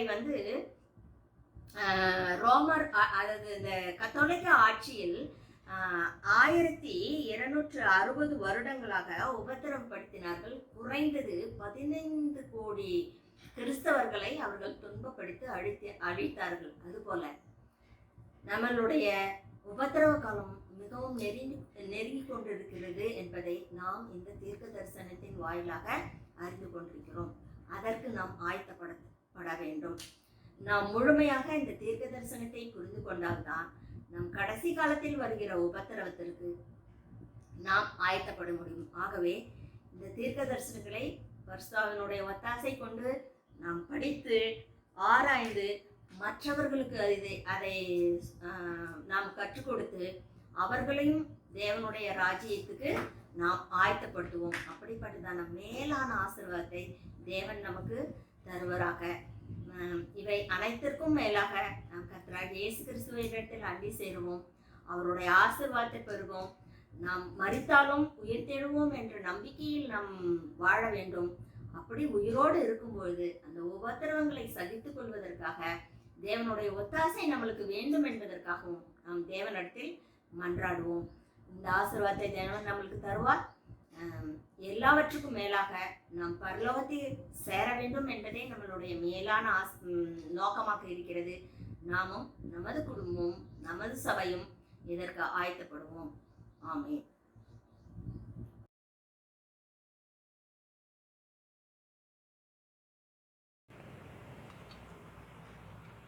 கர்த்தருடைய நாமம் மகிமைப்படுவதாக. இந்த பரிசுத்தமான ஓய்வு நாளில் காலை வேளையிலே இந்த ஊடகத்தின் வாயிலாக விசுவாச பிள்ளைகளை சந்திப்பதிலே நான் மிக்க மகிழ்ச்சி அடைகிறேன்.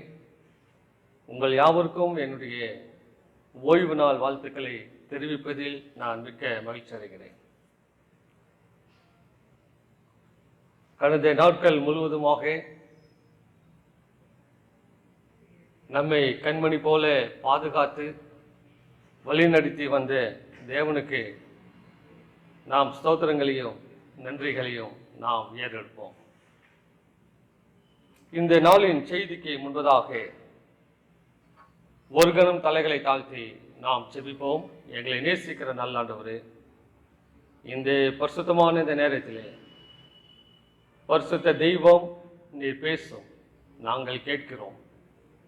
கேட்கின்ற எங்களுடைய இருதயங்களை பரிசுத்த ஆவியானவர் தாமே ஆட்கொண்டு எங்களை வழிநடத்தும்படியாய் இயேசுவின் நாமத்தில் ஜெபிக்கிறோம் எங்கள் நல்ல பிதாவே, ஆமென்.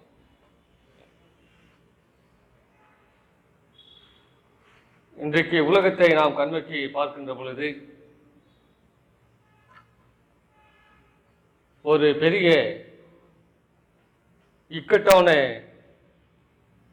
காலகட்டத்திற்குள்ளாக மக்கள் சென்று கொண்டிருப்பதை நாம் பார்க்கின்றோம். இந்த கொரோனா வைரஸின் தாக்கத்தினால் பல நாடுகள் முடங்கி இருக்கின்றன. போக்குவரத்து துறை முடங்கி இருக்கின்றன. பள்ளிகள், கல்லூரிகள் எல்லாம் மூடப்பட்ட ஒரு சூழ்நிலை. ஒரு பொருளாதார வீழ்ச்சி ஒரு புறம். இந்த கோவிட்-19 என்ற ஒரு கொள்ளை நோய் மக்களை அச்சுறுத்தி கொண்டு வருகின்ற ஒரு சூழ்நிலை. இவை அனைத்தையும் நாம் பார்க்கின்ற பொழுது இவைகள் ஏதோ ஒரு பாடத்தை நமக்கு கற்றுக் கொடுக்கிறது. வேதம் சொல்லுகிறது, 1 தீமோத்தேயுவின் புஸ்தகம் 3ஆம் அதிகாரம் 1வது வசனத்தை நாம் வாசிக்கின்ற பொழுது, மேலும் கடைசி காலத்தில் கொடிய காலம் வரும் என்று அறிவாயாக. மேலும் கடைசி காலத்தில் கொடிய காலம் வரும் என்று நீ அறிவாயாக. இப்படிப்பட்ட காலகட்டம் வரும் என்று ஆண்டவர் அவருடைய பிள்ளைகளுக்கு முன்கூட்டியே சொல்லி வைத்திருக்கிறார்.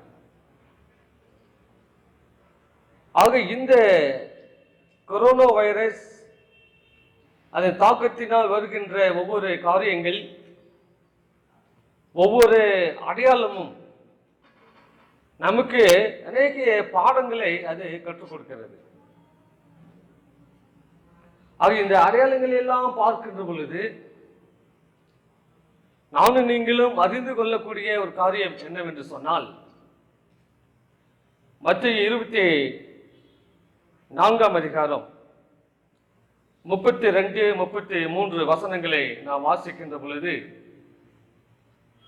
அத்திமரத்தினால் ஒரு உவமையை கற்றுக்கொள்ளுங்கள். அதிலே இளங்கிளை தோன்றி துளிர் விடும்போது வசந்த காலம் சமீபமாயிற்று என்று அறிவீர்கள். அப்படியே இவை எல்லாம் நீங்கள் காணும்போது அவர் சமீபமாய் வாசல் அருகே வந்திருக்கிறார் என்று அறியுங்கள். எனக்கு அன்பான தேவனுடைய பிள்ளைகளே, இந்த அடையாளங்களை எல்லாம் நாம் பார்க்கின்ற பொழுது ஆண்டவர் வாசல் அருகே வந்திருக்கின்றார். ஆண்டவருடைய வருகை அதி சமீபமாக இருக்கிறது. இது ஒரு கடைசி காலகட்டமாக இருக்கிறது என்பதை இந்த சூழ்நிலைகள் எல்லாம், இன்றைக்கு நானும் நீங்களும் பார்த்து கொண்டிருக்கின்ற இந்த அடையாளங்கள் எல்லாம் மெய்ப்பித்து காட்டுகின்றன. ஆக இந்த கொரோனா வைரஸ், அதனை சார்ந்த இந்த அடையாளங்கள் எல்லாம் நமக்கு என்ன ஒரு பாடத்தை கற்றுக் கொடுக்கின்றன என்று நானும் நீங்கள் சற்று நேரம் தியானித்து தேவ ஆசீர்வாதத்தோடு நானும் நீங்களும் கடந்து செல்வோம். இந்த அடையாளங்கள் எல்லாம், இப்படிப்பட்ட இந்த சூழ்நிலைகள் எல்லாம் நமக்கு என்ன ஒரு பாடத்தை கற்றுக் கொடுக்கிறது என்று நாம் பார்க்கின்ற பொழுது, காலம் சமீபமாய் இருக்கிறது, இது கடைசி காலம், ஆகவே உன்னை ஆயத்தப்படுத்திக் கொள் என்ற ஒரு எச்சரிப்பின் செய்தியை நமக்கு சொல்லுகிறது. ஆக இந்த அடையாளங்களை எல்லாம் நாம் காணுகின்ற பொழுது நானும் நீங்களும் நம்மை ஆயத்தப்படுத்திக் கொள்ள வேண்டும் என்ற ஒரு எச்சரிப்பின் தூதை அது நமக்கு அறிவிக்கின்றது. ஆமோஸ் 4ஆம் அதிகாரம் 12வது வசனத்தை வாசிக்கின்ற பொழுது, உன் தேவனை சந்திக்கும்படி ஆயத்தப்படு என்று ஆண்டவர் கூறுகின்றார். ஆக இந்த COVID-19 என்ற கொள்ளை நோய், இந்த இக்கட்டான இந்த சூழ்நிலைகள், இந்த அசம்பாவிதங்கள் எல்லாம் எதை காட்டுகிறது என்று சொன்னால், ஆண்டவருடைய வருகை சீக்கிரமாக இருக்கிறது, அவரை சந்திக்கும்படி நீ ஆயத்தப்படு என்ற ஒரு செய்தியை நமக்கு அறிவிக்கின்றது. எசேக்கியேல் 38ஆம் அதிகாரம் 7வது வசனத்தை நாம் வாசிக்கின்ற பொழுது, நீ ஆயத்தப்படு, உன்னுடனே கூடின எல்லா கூட்டத்தையும் ஆயத்தப்படுத்து. நீ ஆயத்தப்படு, உன்னுடனே கூட இருக்கின்ற உன் குடும்பம், உன் உறவுகள் எல்லாவற்றையும் நீ ஆயத்தப்படுத்து என்ற ஒரு செய்தியை இன்றைக்கு நாம் பார்க்கின்ற ஒவ்வொரு அடையாளங்களும் நமக்கு அறிவித்துக் கொண்டிருக்கின்றன. எனக்கு அன்பான தேவனுடைய பிள்ளைகளே, இன்றைக்கு அநேக தீர்க்க தரிசன காரியங்களை நாம் ஜூம் வழியாக, வாட்ஸ்அப் வழியாக, இன்னும் ஃபேஸ்புக் வழியாக நாம் என்ன செய்கிறோம் என்றால் பார்க்கின்றோம், கேட்கின்றோம். ஒவ்வொரு தீர்க்க தரிசனமும் நமக்கு எதை அறிவிக்கின்றது, ஒவ்வொரு தீர்க்க தரிசனமும் எதில் முடிவடைகிறது என்று சொன்னால், அவை யாவும் 10 கற்பனைகளிலே அது முடிவடைகின்றது. ஒவ்வொரு தீர்க்க தரிசனமும் இது கடைசி காலம், ஆண்டவருடைய வருகை வெகு சமீபமாய் இருக்கிறது என்பதை அது பறைசாற்றுகிறது. மத்தேயு 22ஆம் அதிகாரம் 37 முதல் 40 வரை நாம் வாசிக்கின்ற பொழுது,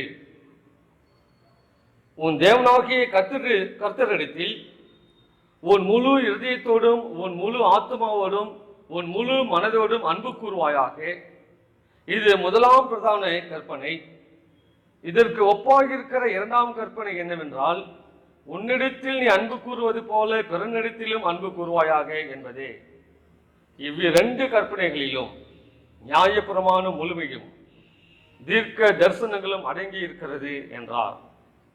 அன்பான தேவனுடைய பிள்ளைகளே, எல்லா தீர்க்க தரிசனங்களும் இந்த 10 கற்பனையில் அடங்கி இருக்கின்றன என்பதை மெய்ப்பித்து காட்டுகின்றன. ஆக நானும் நீங்களும் இன்றைக்கு படித்துக் கொண்டிருக்கின்ற அந்த தீர்க்க தரிசனங்கள், எல்லா தீர்க்க தரிசனங்களும் கற்பனையின்படி வாழ்ந்து அவர் வருகைக்காக ஆயத்தப்படு என்ற ஒரு செய்தியை அது என்ன செய்கிறது என்றால் நமக்கு அறிவிக்கின்றது. அன்பான தேவனுடைய பிள்ளைகளே, நானும் நீங்களும் எப்படிப்பட்ட ஆயத்தம் உள்ள பிள்ளைகளாக நானும் நீங்களும் காணப்படுகிறோம். இந்த அடையாளங்களை எல்லாம் பார்க்கின்ற பொழுது, இந்த தீர்க்க தரிசன வசனங்களை எல்லாம் நாம் படிக்கின்ற பொழுது என்னிடத்தில் எப்படிப்பட்ட மாற்றம், எப்படிப்பட்ட ஒரு தாக்கத்தை உண்டாக்குகிறது என்பதை நானும் நீங்களும் சற்று சிந்தனை செய்து பார்க்க வேண்டும். ஆக இது கடைசி காலமாக இருப்பதினாலே உன்னை ஆயத்தப்படுத்து என்ற ஒரு செய்தியை இந்த அடையாளங்கள் எல்லாம் நமக்கு அறிவிக்கின்றது. என் அன்பான தேவனுடைய பிள்ளைகளே, நம்முடைய ஆயத்தமான காரியங்கள் எப்படிப்பட்டதாய் இருக்கிறது? எனக்கு தெரிந்த சில வாலிபர்கள், ஒரு வாலிபன் மீனம்பாக்கம் ஏர்போர்ட்டிலே வேலை செய்து கொண்டு வருகின்றார். இந்த தீர்க்க தரிசன வசனங்களை எல்லாம் அவர் கேட்கின்ற பொழுது, வாசிக்கின்ற பொழுது, தியானிக்கின்ற பொழுது ஆண்டவருடைய வருகை சீக்கிரமாக இருக்கிறது, கடைசி காலமாக இருக்கிறது, நான் ஊழியம் செய்ய வேண்டும் என்பதற்காக தன்னுடைய வேலையை ராஜினாமா செய்து இன்றைக்கு அந்த வாலிபன் ஊழியத்தை செய்து வருகின்றார். ஆக இது எல்லாம் நாம் பார்க்கின்ற பொழுது, இந்த தீர்க்க தரிசன வசனங்கள் எல்லாம் படிக்கின்ற பொழுது நம்மிடத்தில் ஒரு தாக்கத்தை அது ஏற்படுத்த வேண்டும். ஒரு ஆயத்தத்தை அது என்ன செய்ய வேண்டும் என்றால் அது கொண்டு வர வேண்டும். எனக்கு அன்பான தேவனுடைய பிள்ளைகளே, இன்றைக்கு நானும் நீங்களும் ஒரு ட்ரெயினை பிடிப்பதற்காக நாம் எவ்வாறு ஆயத்தம் செய்கிறோமோ, தன் பிள்ளைகளை ஆயத்தப்படுத்தி, உணவை ஆயத்தப்படுத்தி, எடுத்து செல்லுகின்ற பொருட்களை எல்லாம் ஆயத்தப்படுத்திக் கொண்டு அந்த ட்ரெயின் வருவதற்கு முன்பதாகவே அந்த ரயில்வே ஸ்டேஷனை அடைந்து அங்கே ட்ரெயின் வரக்கூடிய திசையை எவ்வாறு நோக்கி அங்கே ஆயத்தத்தோடு காத்து கொண்டிருக்கிறார்களோ அவ்வளமாக நானும் நீங்களும் ஆயத்தத்தோடு ஆண்டவருடைய வருகைக்காக காத்து கொண்டிருக்கின்ற பிள்ளைகளாக நானும் நீங்களும் காணப்பட வேண்டும். வேதம் சொல்லுகிறது, லூக்கா 12ஆம் அதிகாரம் 39-40 வசனங்களை நாம் வாசிக்கின்ற பொழுது, திருடன் இன்ன நேரத்தில் வருவான் என்று வீட்டு எஜமானுக்கு தெரிந்திருந்தால் அவன் விழித்திருந்து தன் வீட்டை கண்ணமிட ஒட்டான் என்று அறிந்திருக்கிறீர்கள். அந்தபடியே நீங்கள் நினையாத நேரத்தில் மனுஷகுமாரன் வருவார், ஆகையால் நீங்களும் ஆயத்தமா இருங்கள் என்றார். எனக்கு அன்பான தேவனுடைய பிள்ளைகளே, நினையாத நேரத்தில் ஆண்டவர் வருவார். ஆகவே நானும் நீங்களும் எப்பொழுதும் ஆயத்தப்பட்ட பிள்ளைகளாக நானும் நீங்களும் காத்திருக்க வேண்டும். வேதத்தை நான் வாசிக்கின்ற பொழுது 2 பேதுருவின் புஸ்தகம் 3ஆம் அதிகாரம் 3-4 வசனங்களை நான் வாசிக்கின்றேன். முதலாவது, நீங்கள் அறிய வேண்டியது என்னவெனில், கடைசி நாட்களில் பரியாசக்காரர் வந்து தங்கள் சுய இச்சைகளின்படியே நடந்து அவர் வருவார் என்று சொல்கிற வாக்குத்தத்தம் எங்கே?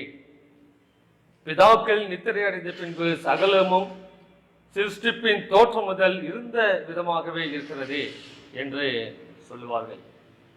எனக்கு அன்பான தேவனுடைய பிள்ளைகளே, நானும் நீங்களும் ஆயத்தப்பட்டு கொண்டிருக்கின்ற வேலைகளே அநேக பரியாசக்காரர்கள் வந்து அன்றைக்கு நடந்ததே தானே இன்றைக்கும் நடந்து கொண்டிருக்கின்றன, அன்றைக்கும் பூமி அதிர்ச்சி வந்தது, இன்றைக்கும் வந்து கொண்டிருக்கின்றன,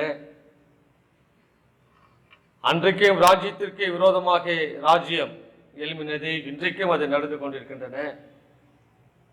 அன்றைக்கும் வாதைகள் கொள்ளை நோய்கள் வந்தது, இன்றைக்கும் வந்து கொண்டிருக்கின்றன. என்ன ஒரு புதுசா நடந்து கொண்டிருக்கின்றன என்று கேலி செய்யும் அளவிற்கு அநேகர் அங்கே பேசுவார்கள். ஆனால் எனக்கு அன்பான தேவனுடைய பிள்ளைகளே, நானும் நீங்களும் எப்பொழுதும் ஆயத்தப்பட்ட பிள்ளைகளாக நானும் நீங்களும் காணப்பட வேண்டும் என்பதை அறிந்து கொள்ள வேண்டும்.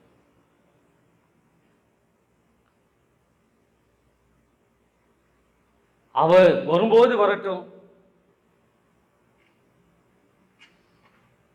பிறகு நானும் நீங்களும் ஆயத்தமாகலாம் என்று நிர்விசாரமாய் இல்லாதபடிக்கு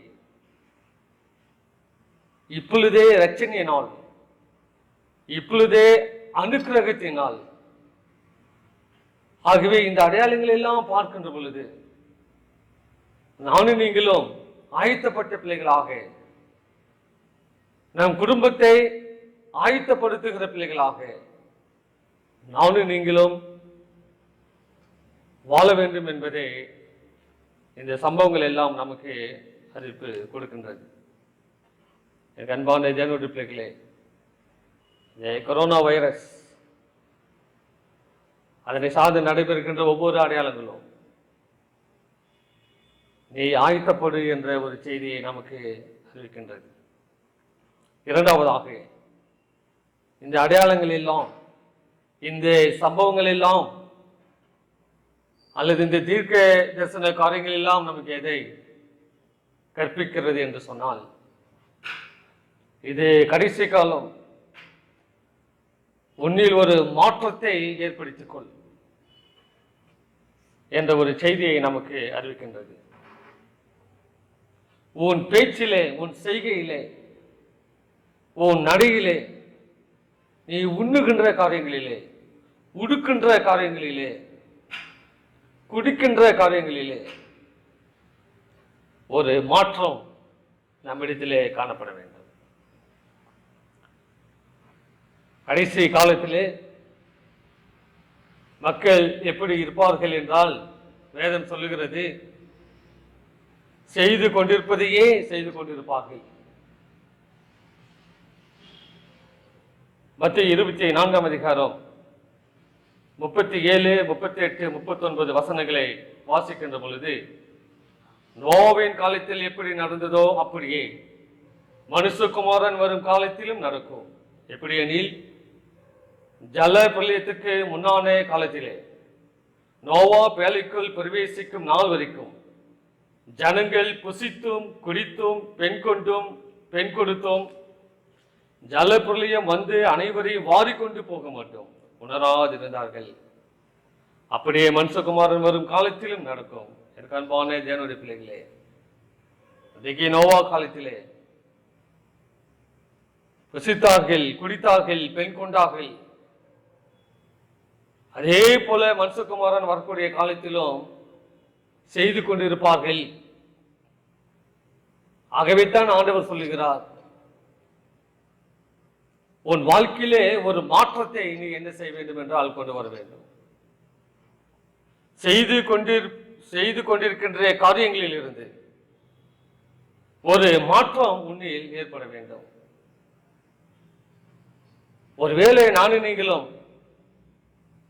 வேதத்தை வாசிக்காதபடிக்கு, ஜெபிக்காதபடிக்கு, தொலைக்காட்சியிலே நம்முடைய நேரத்தை செலவழித்து கொண்டிருக்கலாம், அல்லது இருந்திருக்கலாம். ஆனால் அதே காரியம் இன்றைக்கு இந்த சம்பவங்களை எல்லாம் பார்க்கின்ற பொழுது, இந்த வருகைக்குரிய அடையாளங்களை எல்லாம் நாம் பார்க்கின்ற பொழுது, அதனையே நான் தொடர்ந்து செய்து கொண்டிருக்கின்றேனா, அல்லது என்னுடைய வாழ்க்கையில் ஒரு மாற்றத்தை நான் கொண்டு வந்திருக்கின்றேனா என்ற ஒரு சிந்தனை நமக்கு காணப்பட வேண்டும். எனக்கு அன்பான தேவனுடைய பிள்ளைகளே, நானும் நீங்களும் ஆயத்தப்பட்ட பிள்ளைகளாக காணப்பட வேண்டும். தாவீது செய்து கொண்டிருந்த காரியத்தையே அவன் செய்யாதபடிக்கு அவனுடைய வாழ்க்கையிலே ஒரு மாற்றம் அங்கே ஏற்பட்டது. அங்கே கெட்ட குமாரனுடைய கதையை பார்த்தீர்கள் என்று சொன்னால், அவன் செய்து கொண்டிருந்ததையே செய்யாதபடிக்கு புத்தி தெளிந்தவனாக தன்னுடைய தகப்பன் வீட்டை நோக்கி அங்கே வந்தான் என்று நாம் பார்க்கின்றோம். சகேயுவை குறித்து நாம் வாசிக்கின்ற பொழுது, அவன் செய்து கொண்டிருந்த காரியத்தை செய்யாதபடிக்கு அங்கே ஒரு மாற்றத்தை கொண்டு வந்தான் என்று அங்கே நாம் பார்க்கின்றோம். பவுலை போல அந்த வாழ்க்கையிலே ஒரு மாற்றம் இருக்க வேண்டும். செய்து கொண்டிருப்பதையே செய்து கொண்டு இராதபடிக்கு ஆண்டவருக்கு பிரியமானதை, ஆண்டவருக்கு உகந்த காரியங்களை செய்கின்ற பிள்ளைகளாக நானும் நீங்களும் காணப்பட வேண்டும். உன் வாழ்க்கையில் மாற்றத்தை கொண்டு வர வேண்டும் என்று ஆண்டவர் பொறுமையுள்ளவராக இருக்கின்றார்.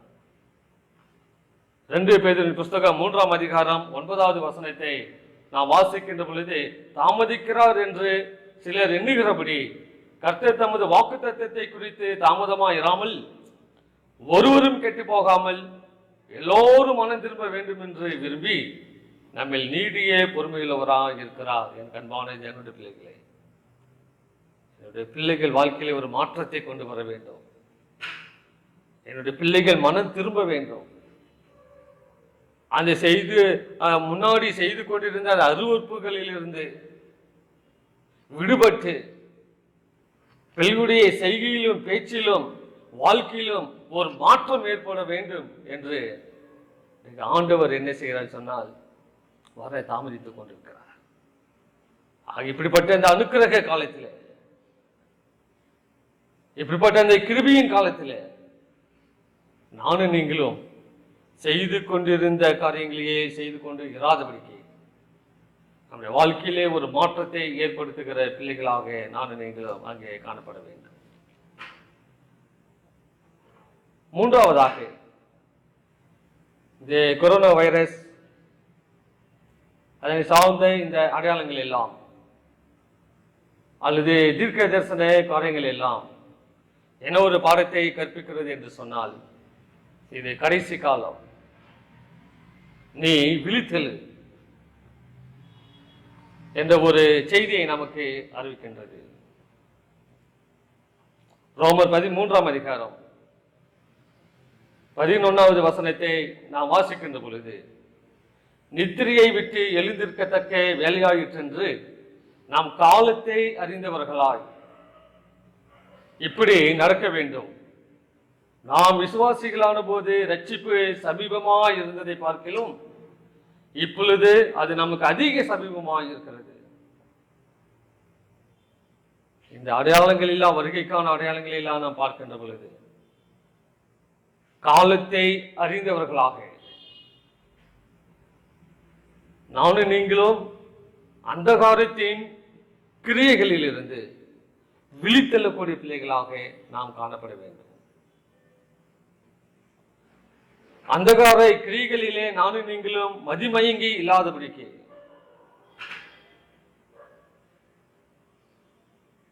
அதிலே நித்திரையாக இல்லாதபடிக்கு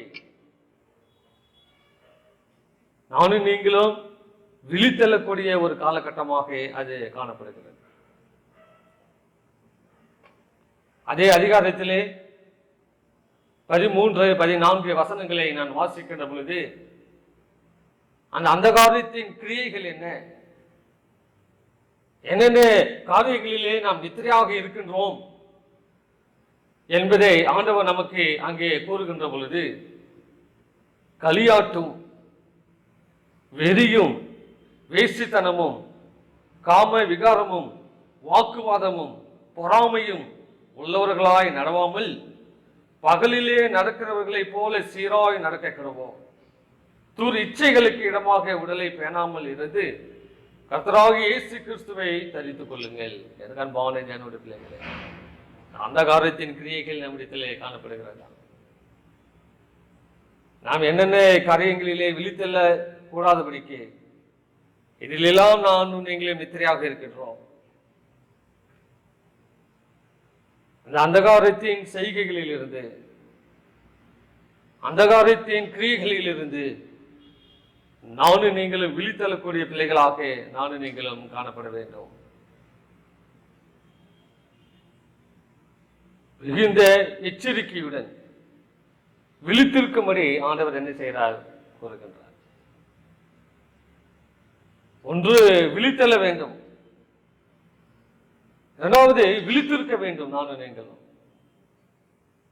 மார்க்கு 13ஆம் அதிகாரம் 35, 36 வசனங்களை நான் வாசிக்கின்ற பொழுது, அப்படியே நீங்களும் விழித்திருங்கள், ஏனெனில் வீட்டெஜமான் சாயங்காலத்திலோ நடுராத்திரியிலோ சேவல் கூவும் நேரத்திலோ காலையிலோ எப்பொழுது வருவான் என்று நீங்கள் அறியீர்கள்.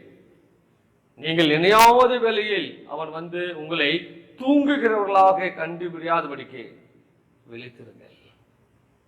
அன்பான தேவனுடைய பிள்ளைகளே, ஆண்டவருடைய வருகை அதி சீக்கிரமாக இருக்கிறது. இன்னும் நம்முடைய காரியங்களிலே விழித்தெழாதபடிக்கு அசட்டையான காரியங்கள், நிர்விசாரமான காரியங்கள், சோம்பலான காரியங்கள் இருக்குமேயானால், ஆண்டவருக்கு விரோதமான காரியங்களிலே நாம் ஈடுபட்டு கொண்டு இருப்போமானால், உலக ஆசா பாசங்களிலே நானும் நீங்களும் ஈடுபட்டு கொண்டிருப்போமானால், களியாட்டுகளிலே ஈடுபட்டு இருப்போமானால், நானும் நீங்களும் இன்னும் நித்திரையாகவே இருக்கின்றோம். இந்த சம்பவங்களை எல்லாம் நாம் பார்க்கின்ற பொழுது விழித்தெழக்கூடிய பிள்ளைகளாக, விழித்திருக்கக்கூடிய பிள்ளைகளாக நானும் நீங்களும் காணப்பட வேண்டும். இன்னைக்கு நடைபெற்று கொண்டிருக்கின்ற ஒவ்வொரு காரியமும், ஒவ்வொரு அடையாளங்களும் இது ஆண்டவருடைய எச்சரிப்பின் குரல் என்பதை அறிந்து கொள்ள வேண்டும். இது எல்லாம் ஆண்டவர் நம்மை எச்சரிக்கின்றார், நம்மை ஆயத்தப்படுத்த சொல்லுகின்றார், நம்மிடத்திலே ஒரு மாற்றத்தை உண்டாக்க சொல்லுகின்றார், விழித்தெழ சொல்லுகின்றார் என்ற ஒரு காரியத்தை நானும் நீங்களும் புரிந்து கொள்ள வேண்டும். 10 கன்னிகைகள் ஆண்டவரை பார்க்க வருகிறார்கள். அங்கே மணவாளனை அவர்கள் சந்திக்க வருகின்ற பொழுது அவர் தாமதிக்கிறார் என்ற ஒரு செய்தியை கேட்டு எல்லோரும் தூங்கிவிட்டார்கள்.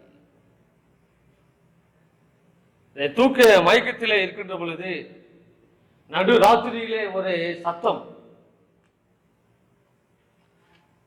ஏதோ மணவாளன் வருகிறார், அவருக்கு எதிர்கொண்டு போக புறப்படுங்கள் என்ற ஒரு சத்தம் அங்கே உண்டாயிற்று.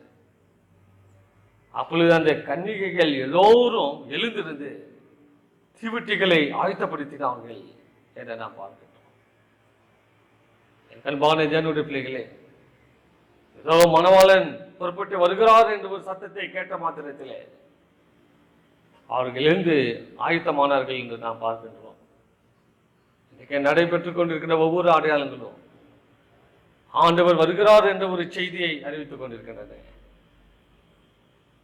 இந்த சத்தத்தை நாம் கேட்கின்ற பொழுது எந்த அளவிற்கு நானும் நீங்களும் விழித்தெழக்கூடிய பிள்ளைகளாக இருக்கிறோம், அல்லது விழித்திருக்கக்கூடிய பிள்ளைகளாக இருக்கின்றோம்,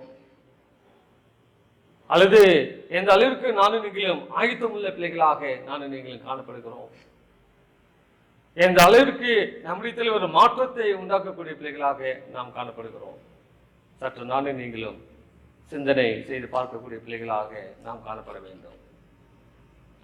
4வதாக, கடைசியாக, இந்த கொரோனா வைரஸ், அதனை சார்ந்த இந்த அடையாளங்கள், தீர்க்க தரிசன காரியங்கள் எல்லாம் நமக்கு என்ன ஒரு பாடத்தை கற்றுக் கொடுக்கிறது என்று சொன்னால், நீ எழும்பி பிரகாசி.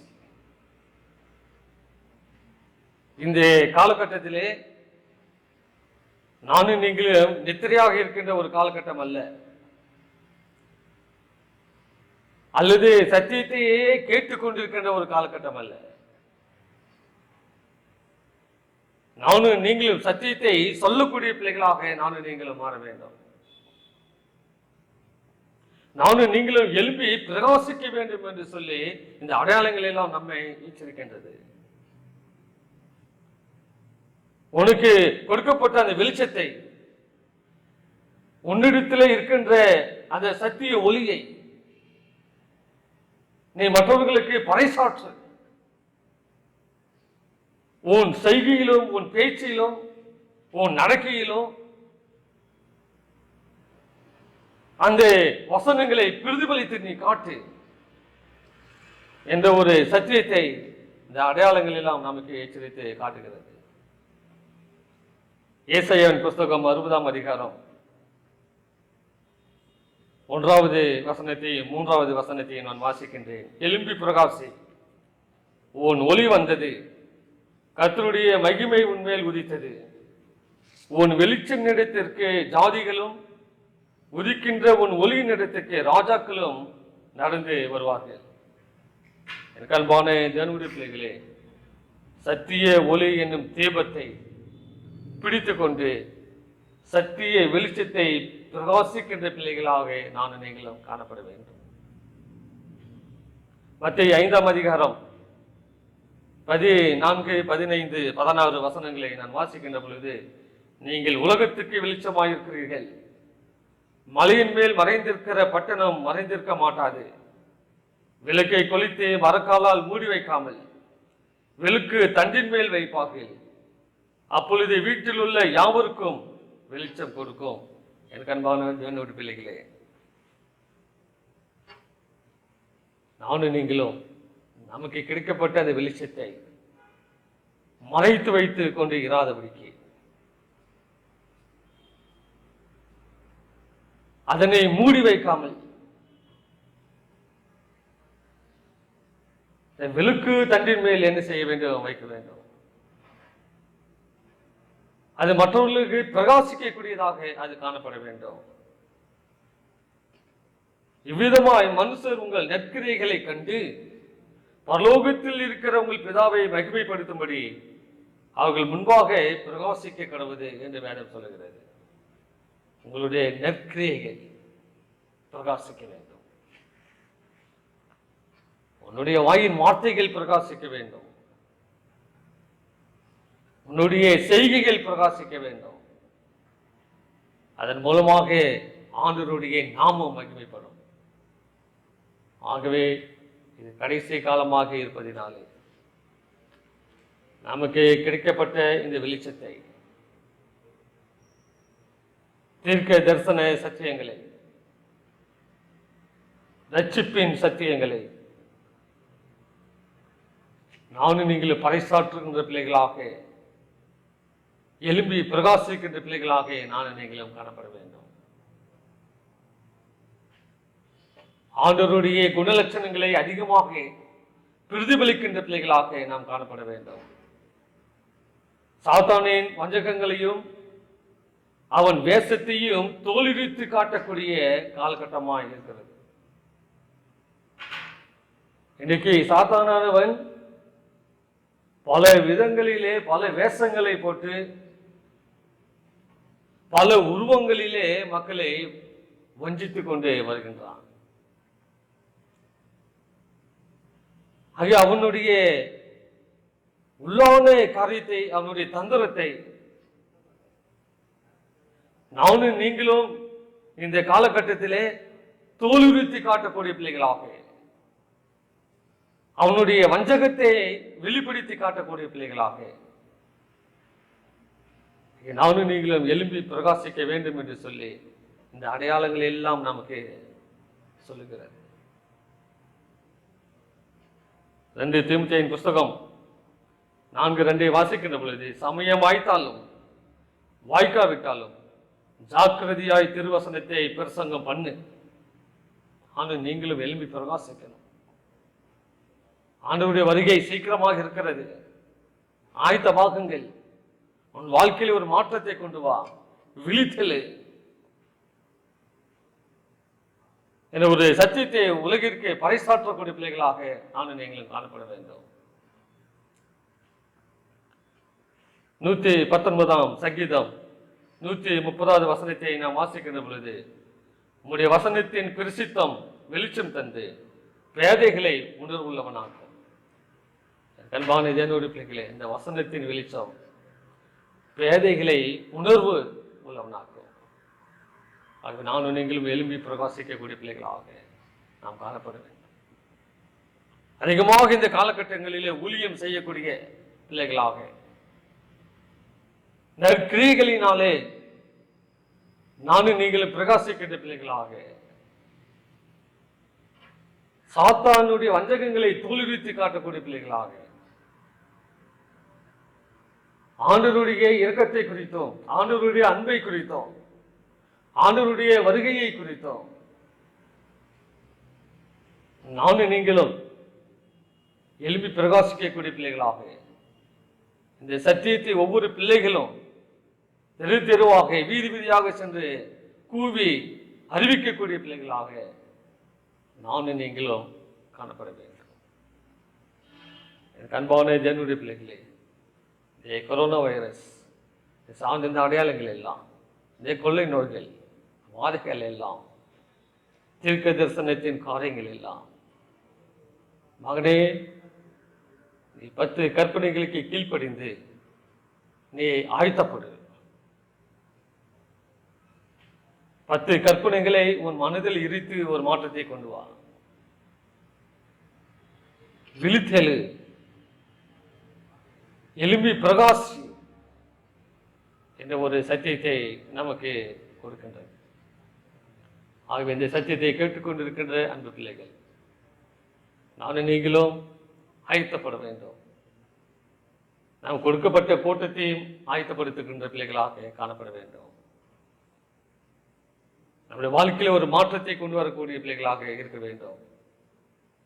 அந்தகாரத்தின் கிரிகளை விட்டு விழித்தெழக்கூடிய பிள்ளைகளாக காணப்பட வேண்டும்.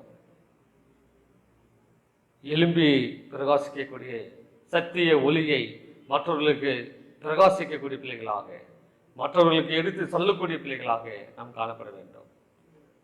அப்படி செய்து வந்தோம் என்று சொன்னால் நிச்சயமாகவே அந்த பரலோக ராஜ்யத்தை ஆண்டவர் நமக்கு கொடுக்கின்றார்.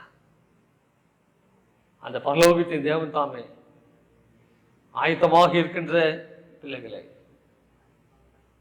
அவர் நமக்காக ஆயத்தம் பண்ணி வைத்திருக்கின்ற வாசஸ்தலத்திற்குள் ஆண்டவர் என்ன செய்வார்? அனைவரையும் அழைத்து செல்வார். அப்படிப்பட்ட ஒரு பாக்கியத்தை உங்கள் அனைவருக்கும் தந்து ஆண்டவர் ஆசீர்வதித்து வழி நடத்துவாராக.